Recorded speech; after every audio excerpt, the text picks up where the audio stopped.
yego nibyo imbogamizi duhura nazo, hari abatwita uko bishakiye, nyamara twebwe tuba tuzi icyo dukora, tuba tuzi ko ari akazi dukuramo tubonamo amafaranga ndetse atari makeya.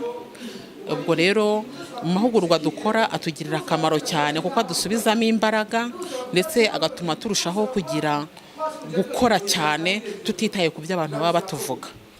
Atari banga iyi movement urimo ya Impact Action ni nuwe musaruro bifite ku buzima bwa buri munsi?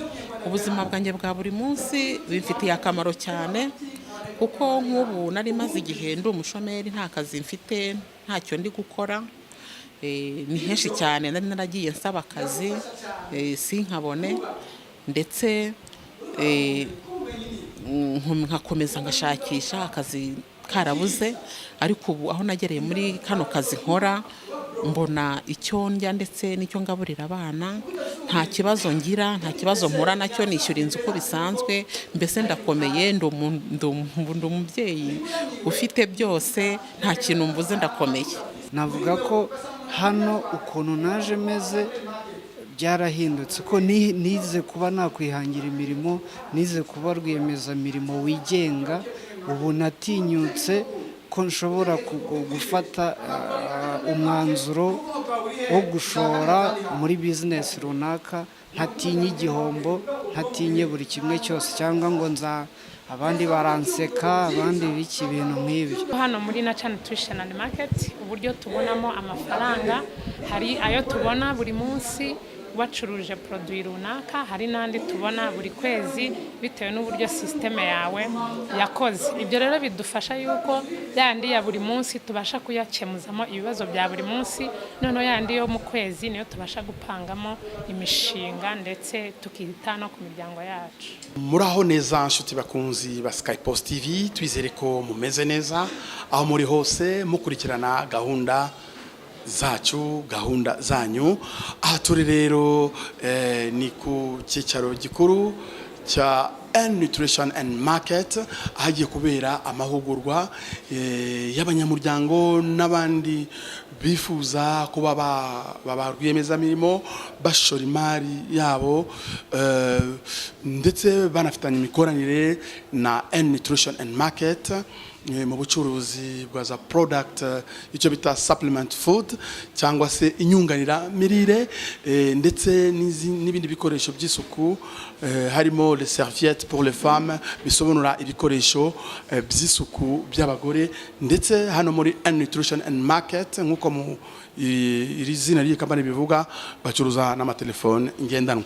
Rero hagiye kubera amahugurwa afasha aba barwiyemezamirimo kwagura ibitekerezo byabo kugira ngo bashobore kuba capable, bafite ubushobozi buhagije bwo gukora ubucuruzi kandi babona inyungu. Kuko bigenda bigaragara yuko harimo abantu benshi bajya mu bucuruzi ariko badasobanukiwe ndetse bakishiriraho n'imbogamizi. Nicyo rero ngira ngo Dr Moise ariwe muyobozi mukuru wa Nutrition and Market muri Afrika agiye guhugura aba baje bagana iyi kampani yitwa Nutrition and Market. You are welcome in this meeting. Yes. Bienvenue à cette formation qui est une formation des entrepreneurs. Une formation que nous donnons tous les jeudis, quel que soit l'endroit du monde où nous nous trouvons. Avant de commencer, je vais d'abord demander que vous vous leviez. Vous savez, nous sommes dans un pays laïque. Donc chacun en silence doit dire merci à Dieu pour la santé.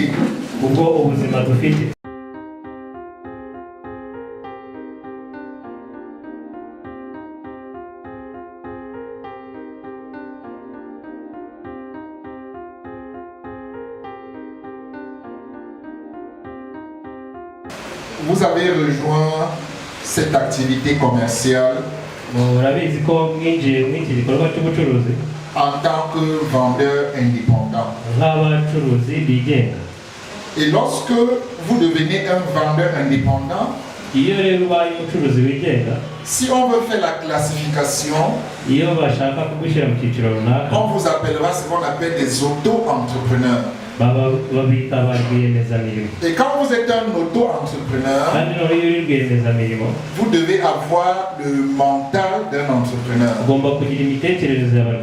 Parce que c'est vrai, pour certains parmi vous, vous avez reçu des formations à l'école qui concernent le commerce.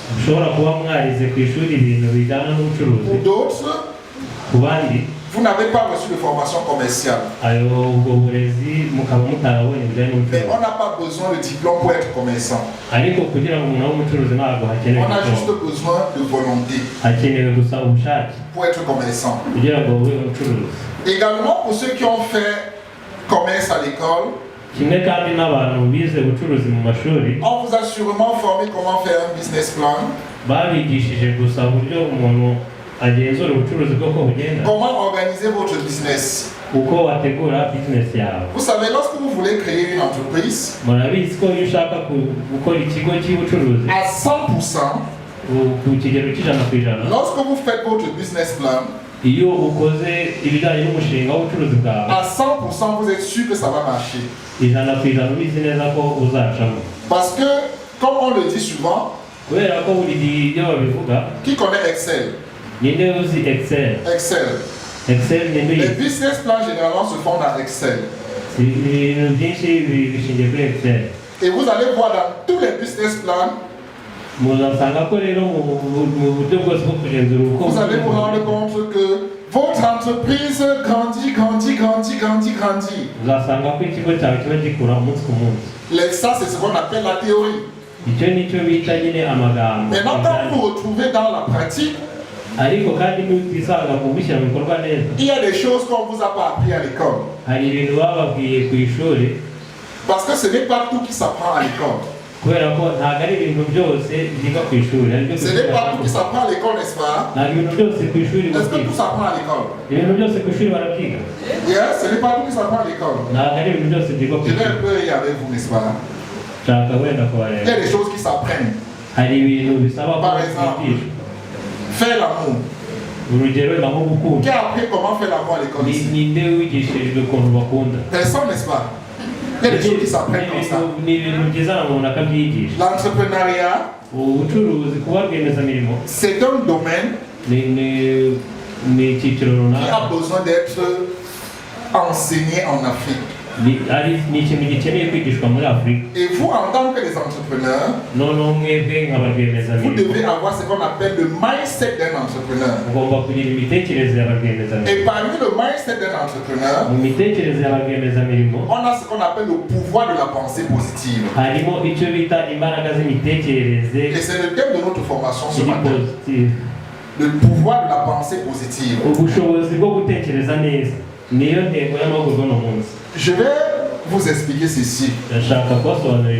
Quand vous regardez un bateau, le bateau dans l'eau, le bateau, même quelle que soit la quantité d'eau qui se trouve autour du bateau, quelles que soient les vagues qui sont autour du bateau, c'est même l'eau qui se trouve dans le bateau qui peut créer des problèmes au bateau. Ce qui signifie que vous pouvez contrôler ce qui est à l'intérieur de vous, mais vous ne pouvez pas contrôler ce qui est à l'extérieur de vous. Et l'une des choses que vous devez le plus contrôler, c'est ce que vous pensez de vous-même. C'est ce que vous pensez de vous-même. Est-ce qu'on se comprend? Je l'ai toujours dit, ma mission, c'est de sortir chaque Africain de la pauvreté mentale. Vous savez, la pauvreté On le dit toujours, c'est une façon de penser. C'est une façon de penser. J'aime toujours le dire, les Africains, nous avons été programmés à l'échec. Et la plupart des Africains, ce que nous pensons de nous-mêmes n'est pas bon. Par exemple, la plupart des Africains pensent que l'Afrique c'est le continent le plus pauvre du monde. Et donc si tu penses que l'Afrique c'est le continent le plus pauvre du monde, ça veut dire que tu dis que ton pays c'est le pays le plus pauvre du monde puisque ça se trouve dans le continent le plus pauvre du monde. Et comme toi tu es un citoyen qui se trouve dans ce continent, ça veut dire que tu te considères comme pauvre. Si tu penses que l'Afrique est le continent le plus pauvre du monde, ça veut dire que tu acceptes que tu es pauvre. Et quand tu acceptes que tu es pauvre, je peux t'assurer, quels que soient les efforts que tu feras, les efforts te mèneront toujours à la pauvreté. Quels que soient les efforts que tu feras. Je vais vous donner un exemple. Qui peut m'expliquer la différence entre quelqu'un qui a fait 3 jours sans manger et quelqu'un qui a fait 3 jours de jeûne? 3 jours sans manger et 3 jours de jeûne. Le jeûne, généralement, les chrétiens le pratiquent, les musulmans le pratiquent, les nutritionnistes comme nous conseillent également le jeûne. Est-ce que vous pouvez m'expliquer la différence entre quelqu'un qui a fait 3 jours sans manger et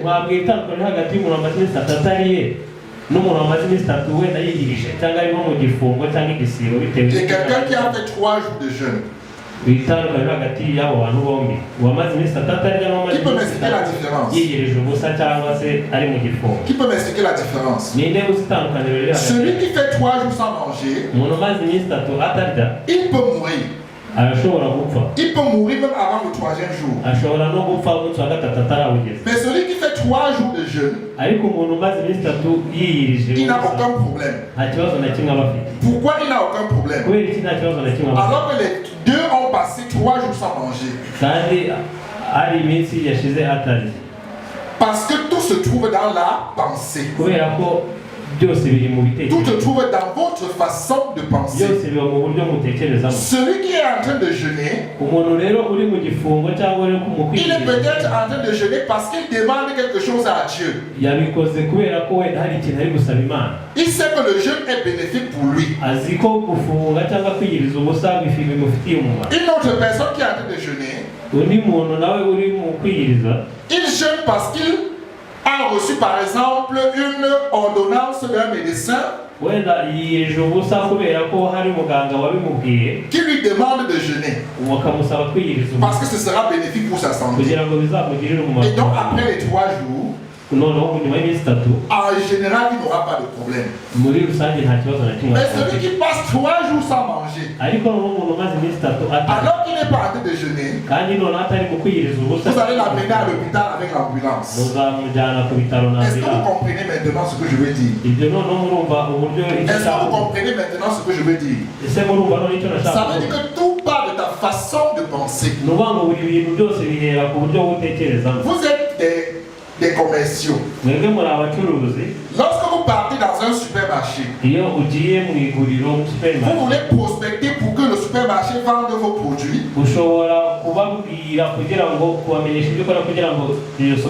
Par exemple, les serviettes hygiéniques. Par exemple, les téléphones.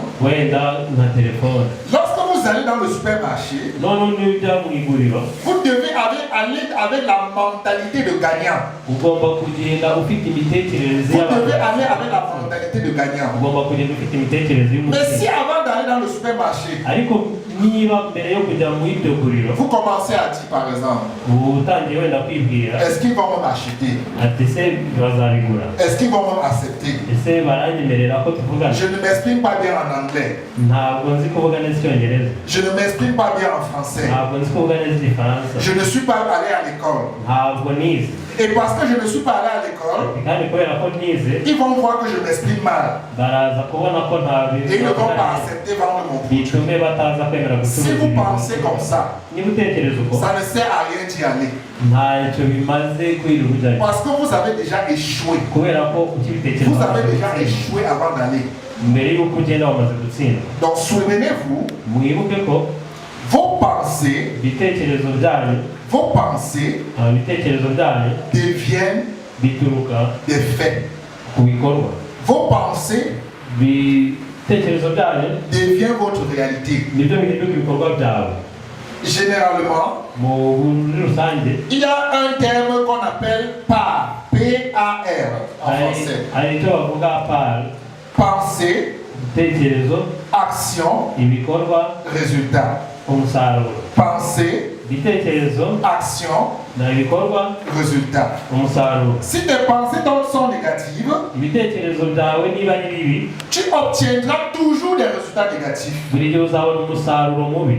Si tes pensées sont positives, iyo ibitekerezo byawe ari tu obtiendras toujours des résultats positifs. buri gihe uzabona umusaruro mubi. Ça ne signifie pas que tu ne vas pas rencontrer de difficultés. ntabwo bivuze ko utazahura n'imbogamizi, Ça ne signifie pas qu'en tant qu'entrepreneur, ntabwo bivuze ko nk'umuntu rwiyemezamirimo tu ne vas pas rencontrer de difficultés. utazahura n'ibihe bigoye, Mais souviens-toi, ariko ibuka ko les difficultés font partie du processus qui te mène au succès. ibibazo biri mu nzira ikugeza ku ntsinzi. Sur le chemin du succès, niba inzira y'intsinzi, il y a des obstacles. mu nzira y'intsinzi harimo imbogamizi. Je prends l'exemple. ndafata urugero, Tu veux quitter ici par exemple ushobora uva ku ushaka pour aller kutuka à Kamombe ugiye kujya i ou Kanombe pour aller à Rusizi. cyangwa ushaka kujya i Rusizi, La distance c'est peut-être 200 km. wenda hari intera y'ibirometero 200. Tu sais urabizi ko que tu vas à Rusizi. ugiye i Rusizi, Ça veut dire le point d'arrivée c'est Rusizi. ni ukuvuga ngo aho uzashyikira ni Rusizi, Le point de départ aho uturuka c'est Kigali. ni Kigali. Yes. birumvikana, Tu prends ta voiture, urafata wenda imodoka yawe, tout ce que tu as dans ta tête, ibintu byose ufite mu mutwe, tu appelles les gens de Rusizi urahamagara abantu b'i et tu Rusizi leur dis à 14h je serai à Rusizi. ubabwire ngo saa 8 ndaba ndi Tu es Rusizi. sûr que tu seras à Rusizi. urabizi neza ko saa 8 uraba Mais uri ça ne veut Rusizi, pas dire qu'il n'y aura pas d'obstacle sur la ariko route. ntibivuze ko mu nzira Ça ne veut pas udashobora dire qu'il n'y aura pas guhuriramo d'obstacle sur la route. ntabwo bivuze ko mu nzira udashobora guhuriramo Tu n'ibibazo. peux avoir sur la route birashoboka ko mu nzira des chauffeurs qui roulent mal. uhura n'umushoferi Il utwara peut avoir des trous sur la route hashobora kuba hari ibinogo mu que tu muhanda dois esquiver.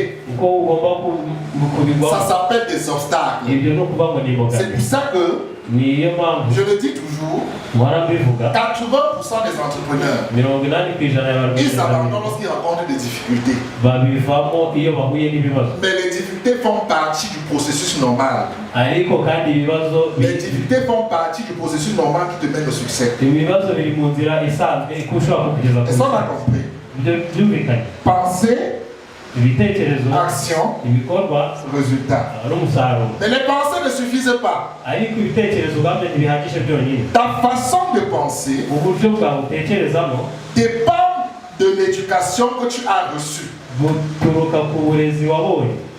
Ta façon de penser uburyo wowe utekerezamo va dépendre de l'éducation que tu as reçue. buzaterwa n'ubumenyi ufite wabonye. L'éducation que tu as reçue uburezi wabonye cyangwa ubumenyi wahawe dépend des personnes qui t'ont enseigné. buterwa n'abantu bakwigishije, buturuka ku bantu bakwigishije Dans l'environnement dans lequel tu as grandi. cyangwa se ahantu wakuriye. Ça veut dire quoi? bivuze biki? Si jusqu'aujourd'hui, niba kugeza uyu munsi en tant qu'entrepreneur, nka tu rwiyemezamirimo n'arrives pas encore à réaliser udashobora kumenya tes objectifs, intego zawe, pose-toi simplement une seule question. ibaze gusa ikibazo kimwe cyoroshye: Quelle est ma façon de penser? ese uburyo bwanjye bwo gutekereza Parce que ta façon de penser kubera ko uburyo utekerezamo va déterminer les actions que tu vas mener. nibwo bugena ibikorwa ukora. Les actions que tu vas mener ibikorwa rero uzakora déterminent les résultats que tu vas obtenir. nibyo bigena umusaruro Et uzakora. la qualité des résultats que tu obtiens obtiens, qu'elle soit positive, tu auras une vie positive. Si elles sont négatives, tu auras une vie négative. Donc il faut bien contrôler ta façon de penser. Je vais prendre un exemple. Il y a des gens, ils disent par exemple, je suis pauvre parce que je ne suis pas allé à l'école. Qui vous a dit que tous ceux qui sont allés à l'école sont riches? L'un des plus grands riches de mon pays n'est jamais allé à l'école. Lorsque je sors du Cameroun, les 10 premiers riches du Cameroun, milliardaires, la majorité ne sont pas allés à l'école. Ça veut dire que l'école n'est pas un facteur de réussite. Il y a aussi des personnes qui sont allées à l'école, qui sont très riches. Il y a des personnes qui ne sont pas allées à l'école, qui sont également très riches. Mais dans les deux cas, on trouve les riches et les pauvres. Ça veut dire que tout part de ta façon de penser. Ce qui signifie quoi? Si les résultats que tu obtiens aujourd'hui dans ton entreprise sont de bons résultats, ça veut dire que tu as une bonne façon de penser. Mais si tu penses que tu n'obtiens pas de bons résultats parce que tu n'es pas allé à l'école, tu dois changer ta façon de penser. Il y a d'autres qui vont dire ceci: je ne suis pas riche parce que mes parents sont nés pauvres. Parce que je suis né dans une famille pauvre. Je vais vous dire ceci. Parmi les plus riches de mon pays, si vous prenez les 10 personnes les plus riches de mon pays, tous sortaient des familles pauvres. Ça veut dire que d'où tu viens ne détermine pas si tu seras riche ou tu seras pauvre. D'autres vont dire: je suis pauvre à cause du président. C'est faux. Parce qu'il y a dans ton pays des personnes qui sont riches, des personnes qui sont parties de rien et qui sont devenues riches. Donc tu dois contrôler ta façon de penser. Le combat que tu dois mener, le plus gros combat que tu dois mener, le plus gros combat que tu dois mener, ce n'est pas avec les autres. Le plus gros combat que tu dois mener, il va passer son temps à regarder d'autres sociétés. Si je n'arrive pas à vendre, c'est à cause de quelle société? Si je n'arrive pas à vendre, c'est à cause de telle personne. Tout ce que tu dois faire en tant qu'entrepreneur, améliore la qualité de tes produits, améliore la qualité de tes services, la façon dont tu reçois tes clients. Je vais vous dire ceci. Je vais vous expliquer ceci. La connaissance est évolutive. La connaissance évolue. Les choses qui existent aujourd'hui peuvent se périmer demain. Souvenez-vous sur cette terre, vanité des vanités,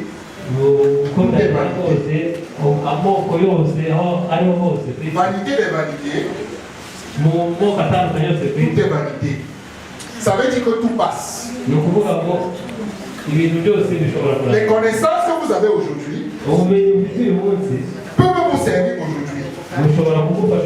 Mais vous n'êtes pas sûr qu'avec l'évolution du monde, les connaissances d'aujourd'hui peuvent vous servir.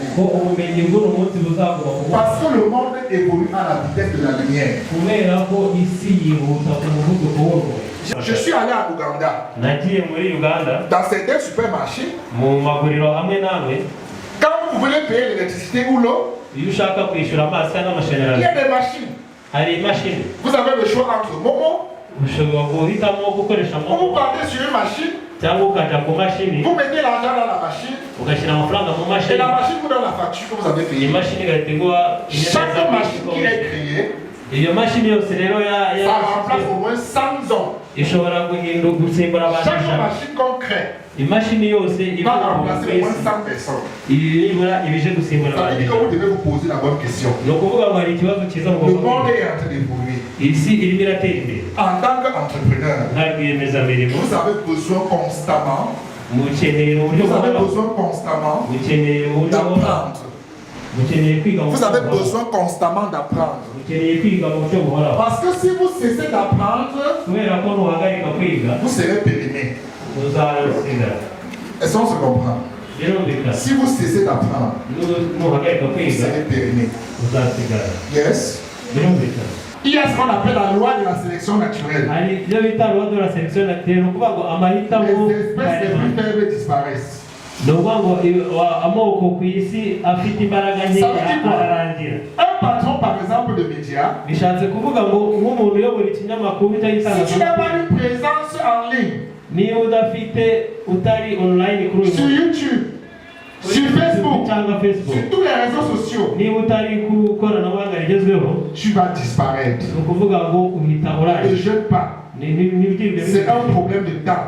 ni ikibazo gusa Tant que cy'igihe tu ne t'adaptes pas, igihe cyose utajyanye n'igihe Tu es appelé à utajyanye disparaître. n'ibigezweho ni ukuvuga ngo wowe urimo urazima yes, birumvikana à l'époque, kera lorsqu'on faisait le commerce, iyo bakoraga ubucuruzi il n'y avait pas WhatsApp, ntabwo hari WhatsApp il n'y avait pas Facebook, ntabwo hari Facebook il n'y avait pas Gmail, ntabwo hari il n'y avait pas Yahoo Mail, nta Yahoo yari il iriho n'y avait pas Skype. ntabwo Skype yabaga Tous ces outils sont arrivés. ibyo bintu byose byaraje Mais si tu veux continuer à faire le commerce, nukomeza gukora ubucuruzi comme quelqu'un qui faisait le commerce dans les années 99, nk'umuntu wakoraga ubucuruzi muri 99 ne te dérange pas. ntiwirirwe wihagarikisha Ton commerce va disparaître. ubucuruzi bwawe buzarangira En tant qu'entrepreneur, nka rwiyemezamirimo vous devez vous adapter. mugomba kujyana n'igihe Vous devez être constamment à l'école de l'apprentissage. mugomba guhora buri gihe mwiga Vous devez copier ce que les autres font. mugomba kwigana ibyo abandi bakora Est-ce qu'on se comprend? ese birumvikana Laissez-moi vous dire quelque chose. hari ikintu nshaka kubavuga Parmi les personnes les plus riches du monde se trouvent les vendeurs. abantu bose bakize ku isi La ni vente, abacuruzi c'est le métier le plus noble. ni ukuvuga ngo ubucuruzi nicyo kintu C'est ku le isi seul métier gikora qui ne va pas disparaître.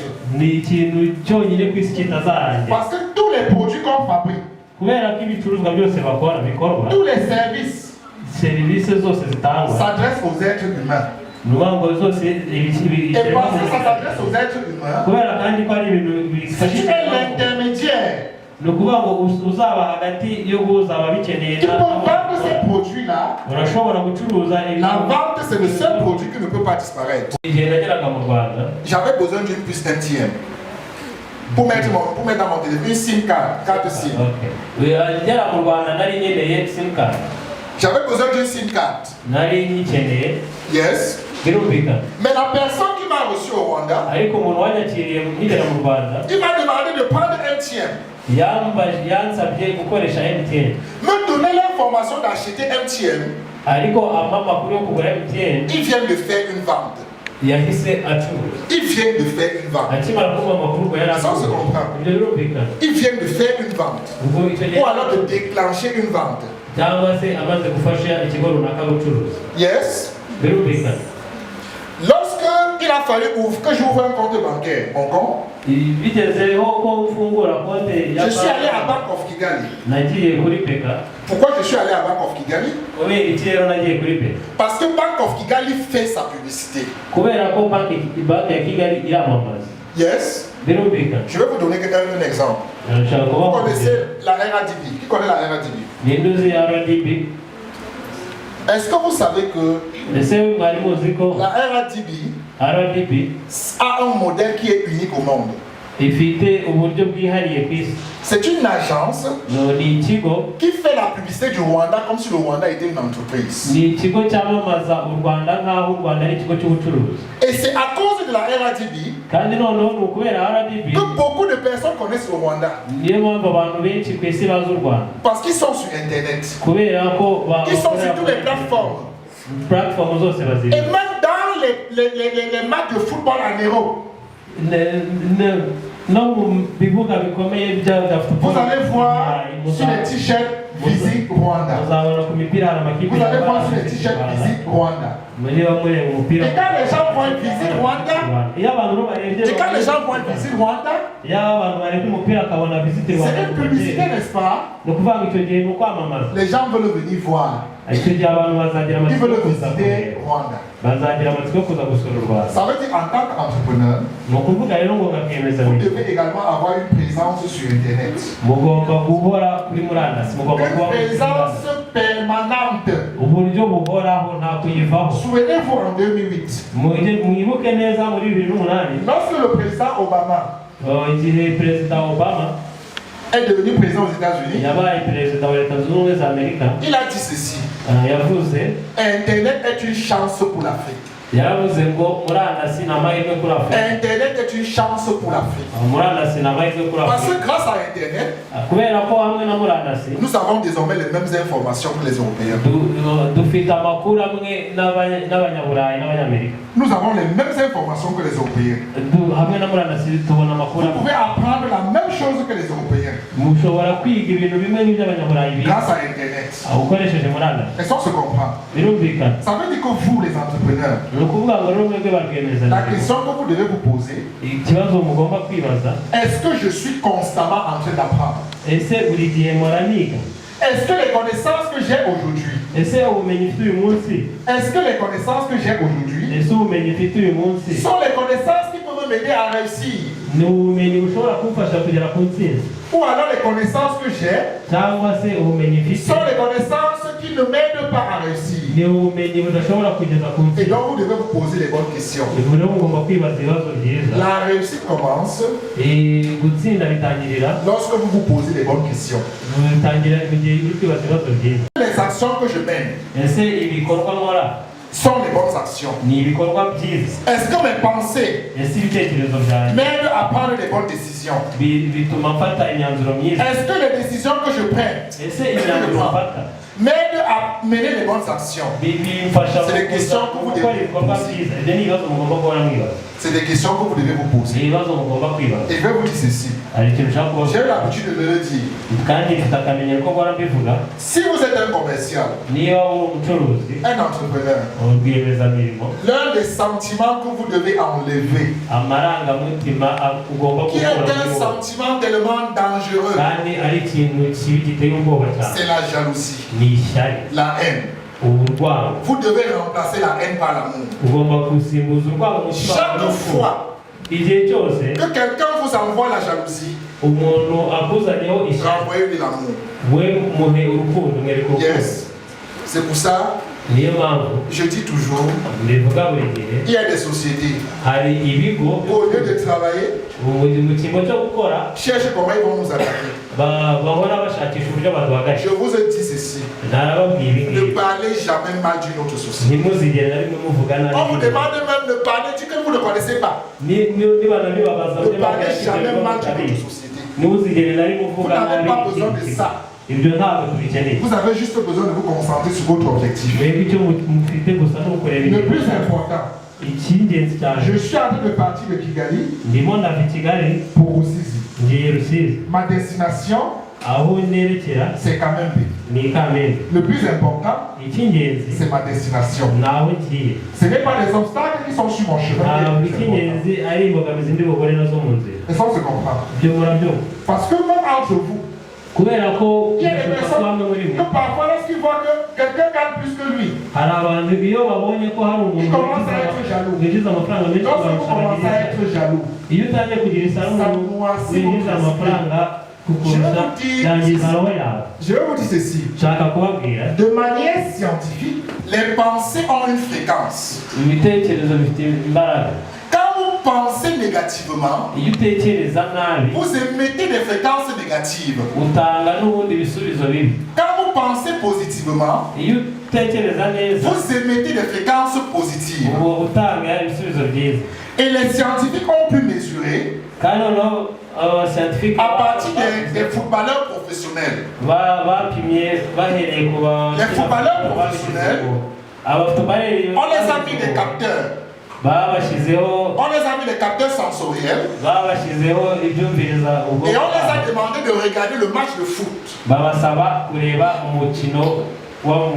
Et on a mesuré les fréquences de leurs muscles. On s'est rendu compte que les fréquences émises pendant qu'ils regardent le match de foot, c'est exactement les mêmes fréquences que lorsqu'il est sur le terrain en train de jouer. Est-ce qu'on se comprend? Ça veut dire quoi? Si par exemple, vous avez besoin d'une voiture, vous avez besoin d'une voiture, vous devez penser que vous l'avez déjà reçue. Vous devez vous mettre dans l'état d'esprit de quelqu'un qui a déjà une voiture. Vous devez connecter votre fréquence à la fréquence de celui qui a déjà la voiture. Est-ce qu'on se comprend? Par exemple, vous êtes dans ce business. La société vous paye sur le chiffre d'affaires de vos ventes. Si vous voulez atteindre un chiffre d'affaires, vous devez penser à ce chiffre d'affaires-là comme si vous l'avez déjà atteint. Vous devez même vous voir dans une conférence, dans un autre pays, et voir les gens vous applaudir. Vous devez sentir ça dans votre fort intérieur. Est-ce qu'on se comprend? Vous devez vous imaginer en train de conduire votre voiture, en train de passer les vitesses, en train de sentir la sensation que fait la voiture. Je vous le dis, j'étais comme beaucoup de personnes d'entre vous. Je suis né dans une famille très pauvre. Et j'ai compris ceci en 2015. C'est en 2015 que j'ai compris qu'il faut contrôler votre façon de penser. Parce que vous ne pouvez pas contrôler un être humain. Vous ne pouvez pas contrôler l'autre. Mais vous pouvez vous contrôler. Est-ce qu'on se comprend? Voilà le message que j'avais à vous passer ce matin. Lorsque vous êtes des entrepreneurs, les entrepreneurs, c'est ceux-là qui construisent les pays. Yes. Nous avons par exemple eu la réunion avec certains leaders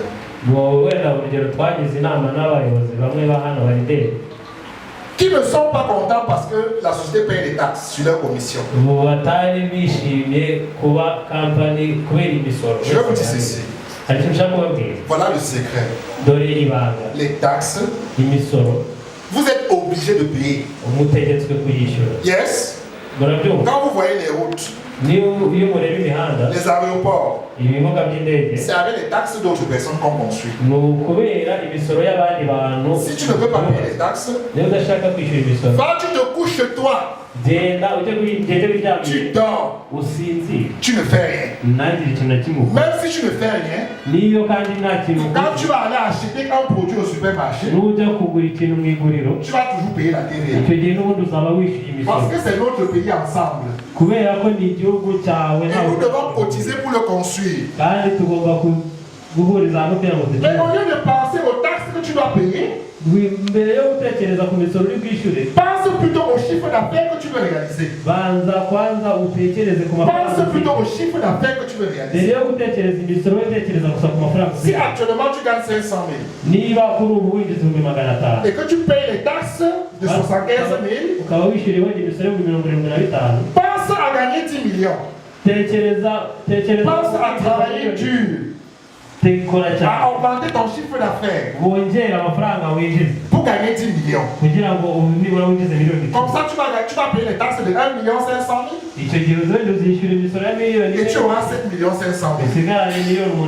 Mais il y a des personnes qui se concentrent sur ce qu'ils ne veulent pas. Vous ne devez pas vous concentrer sur ce que vous ne voulez pas. Concentrez-vous exclusivement sur ce que vous voulez. Il y a des personnes qui vont passer leur temps à dire je ne veux pas, je ne veux pas, je ne veux pas. Je ne veux pas épouser un homme comme ça. Je ne veux pas épouser un homme comme ça.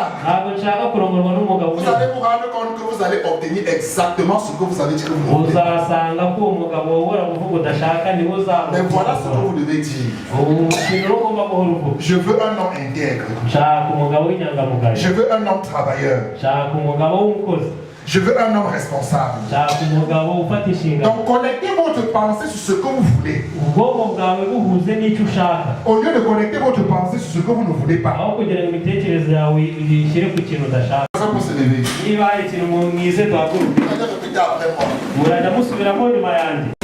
Même pour ceux qui sont connectés en ligne. Je suis beau. Pour les femmes, si je suis belle, pour pas les hommes. Yes? Je suis belle. Je suis la plus belle créature de Dieu. Si vous vous dites ça chaque matin et que vous vous embrassez vous-même, vous vous embrassez vous-même,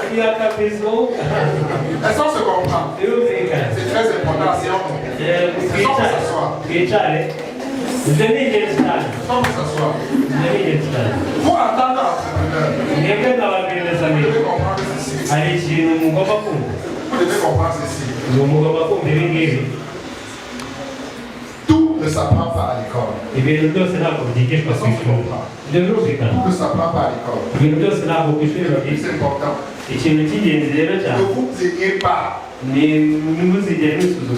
Passez à l'action et restez concentré sur votre vision. Je vous ai dit ceci. Avant d'arriver au Rwanda, lorsque j'étais dans le vol qui arrivait au Rwanda, j'ai pris dans le vol de Rwandais un document qui parlait du Rwanda. Ensuite, je suis allé sur Internet. J'ai fait des recherches sur le Rwanda. Il y a un document appelé Vision Rwanda. Un document officiel. Beaucoup de Rwandais ne connaissent pas que ça existe. Vision Rwanda. Dans ce document, on vous indique où est-ce que le Rwanda est en train d'aller. Quels sont les domaines d'activité dont le Rwanda a besoin?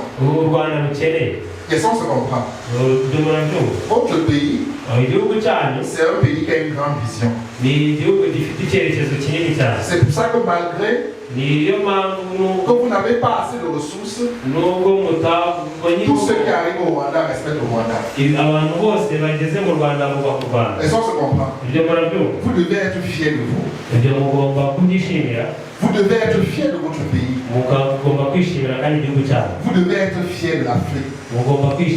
Chers Africains, pour ceux qui m'écoutent depuis Douala, depuis Bujumbura, depuis Yaoundé, depuis Kampala, vous devez être fiers de l'Afrique.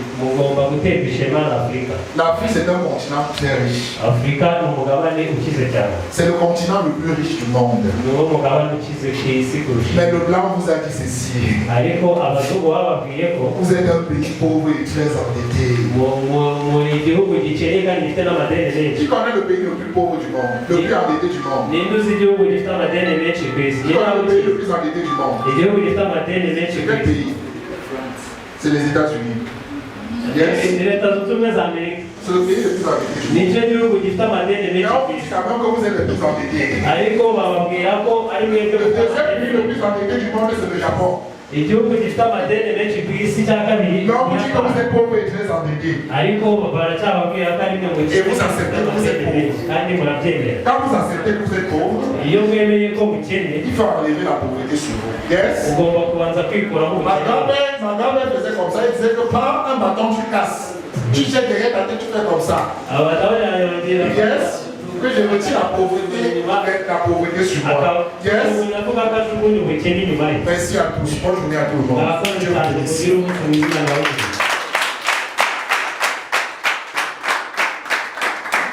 nuko rero abakomeje gukurikirana Sky Post TV turabasaba gukora subscribe mukora like na comment uburyo bwiza cyane bwo guterana inkunga.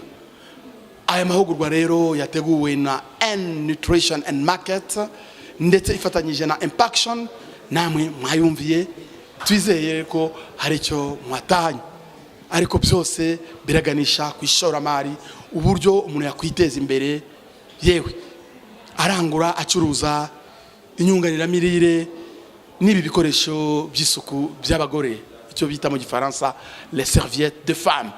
Ndetse N Nutrition and Market ikaba inacuruza telefone ngendanwa.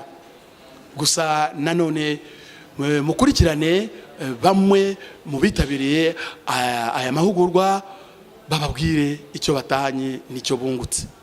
Ngewe nitwa Kobwimana Josephine, nkaba ndi umufatanyabikorwa wa N Nutrition Market, nkaba ntuye i Remera Kanombe. Ubwo rero muri N Nutrition Market nahungukiye byinshi mu kazi kacu ka buri munsi. Nakaye kazi? Ni akazi ko gukora marketing, tumenyekanisha kampani yacu mu bikorwa byacu bya buri munsi. Rero mu kazi kanjye mbikora neza kuko hari byinshi maze kungukiramo. Hanyuma rero ku bijyanye n'amahugurwa duhabwa buri wa kane mu gitondo, hari byinshi twungukiramo.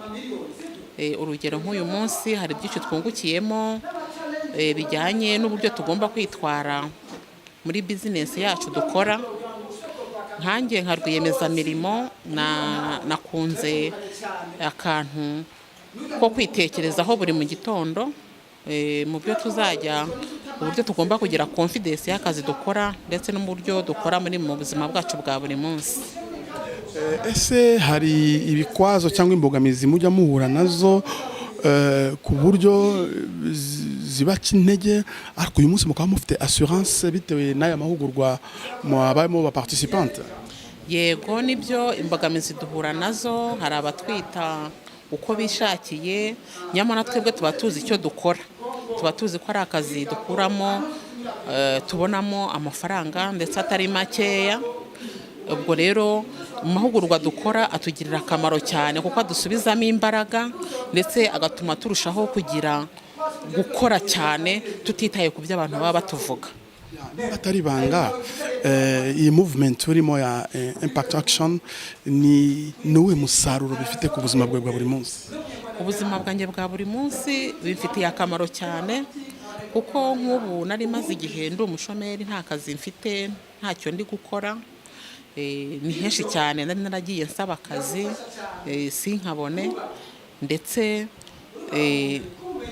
nkakomeza ngashakisha akazi karabuze. Ariko ubu aho nagereye muri kano kazi nkora, mbona icyo ndya ndetse n'icyo ngaburira abana, nta kibazo ngira, nta kibazo mpura nacyo, nishyura inzu uko bisanzwe. Mbese ndakomeye, ndi umubyeyi ufite byose, nta kintu mbuze, ndakomeye. Nitwaga Kwerere Faustin, nanjye ni umufatanyabikorwa w'iyi kampani, cyane cyane mu bintu bya marketing. Nicyo nkora ubuzima bwanjye bwa buri munsi. Niki wungutse muri training tumaze guhabwa na Dr. Moise muri iki gitondo? Icyo nungutse ko umuntu atagomba kumva ko yacika intege mu bintu bye bya buri munsi, kabone ko niyo byaba bitagenda, ariko uyu munsi bishobora kwanga, ejo bigakunda. Ntabwo buri gihe ibintu byose bishobora kugenda 100%, ariko twize ko ari ugufokasinga ku kintu cyane cyane, igihe iyo kigeze ibintu byose birashoboka. Ni izihe challenge wari ufite mu buzima busanzwe no mu mikorere ya buri munsi ku buryo uyu munsi bavuga ngo at least iki ngiki ndacyumvise? Kuko na Dr. Moise no muri expose yatubwiye yuko yatangiye gusobanukirwa neza muri 2015. Ikintu nanjye nari maze iminsi nibazaga ko nshobora gukora ikintu nkumva harimo ibintu bya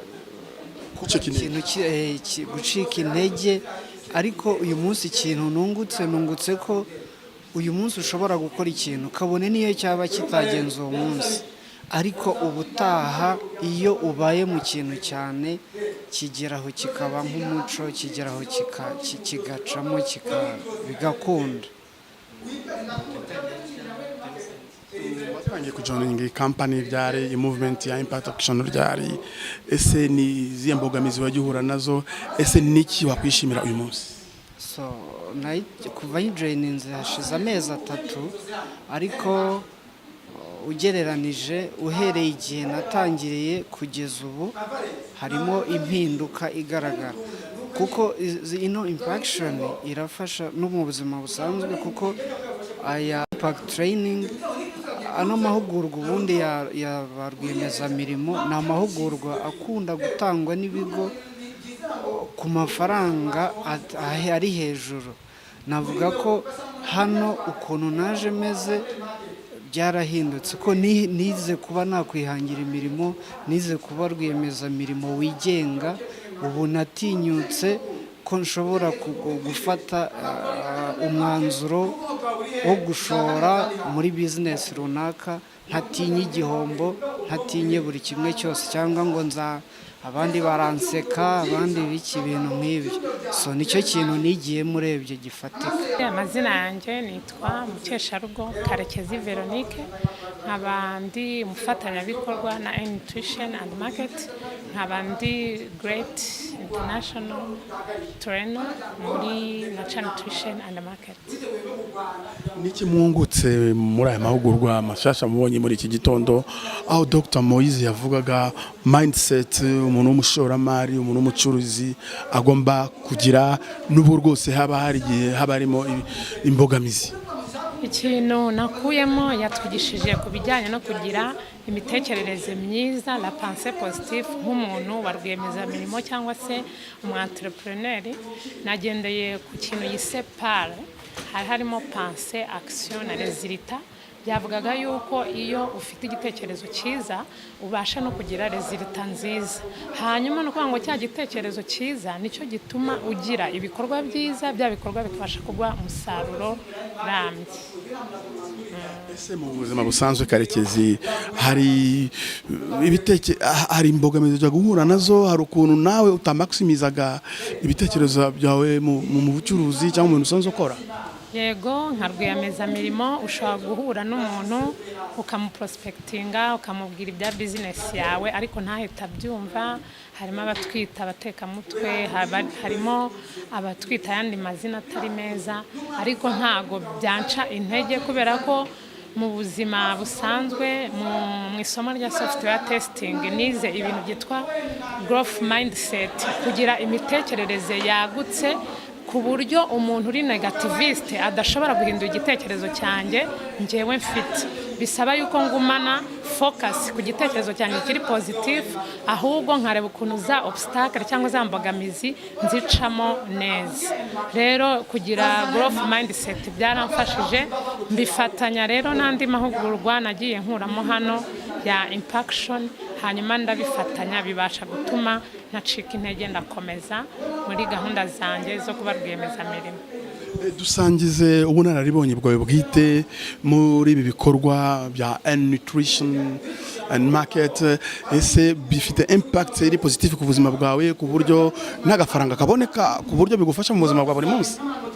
Yego, njyewe mbere yuko nza muri Nutrition and Market nari software tester, ariko noneho ugasanga dukorera abandi noneho tuba dufite abantu batugenga bakagufata amasaha yose.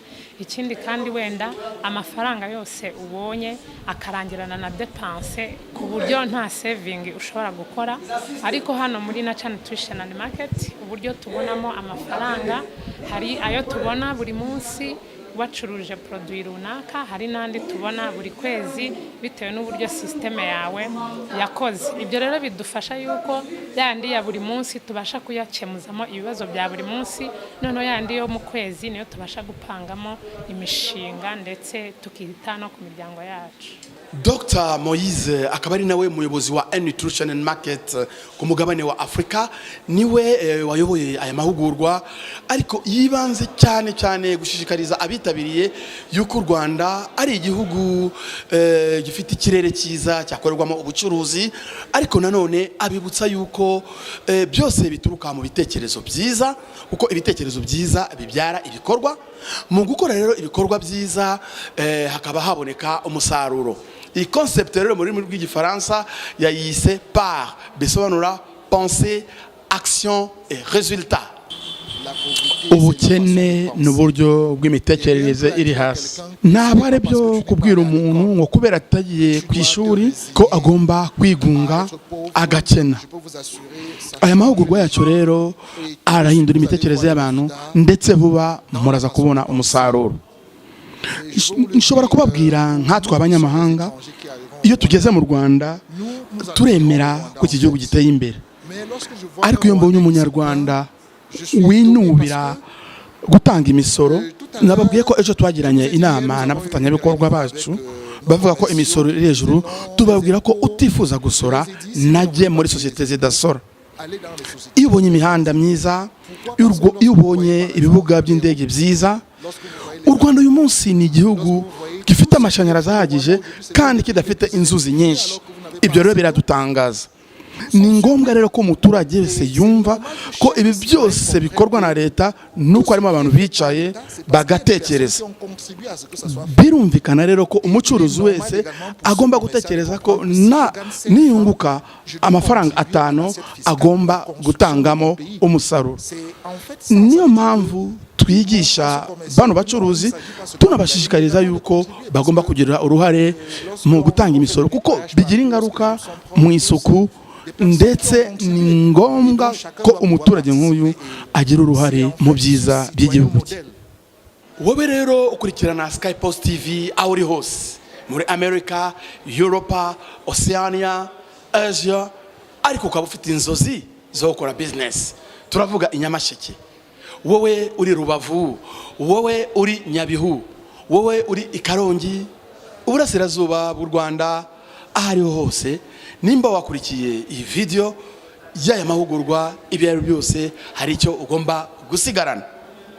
Nta kindi rero nukumenya yuko byose bitangirira mu mutwe, ibyari inzozi bikazaba impamo. Ntabwo gucuruza bisaba amashuri, ntabwo gucuruza bisaba kubuza ururimi, biterwa n'uburyo uteguye mu mutima wawe n'ibyo wemera. Ha rero turangirije iki kiganiro cyacu, mwari kumwe na Maître Tanguy kuri technique, ningiye Gaston Rwaka kuri microphone. Shuti bakunzi, tubasaba gukora subscribe, mukora like, mukora comment, tubizeza yuko ibiganiro bya Sky Post TV ari ibigaruka. Bye bye.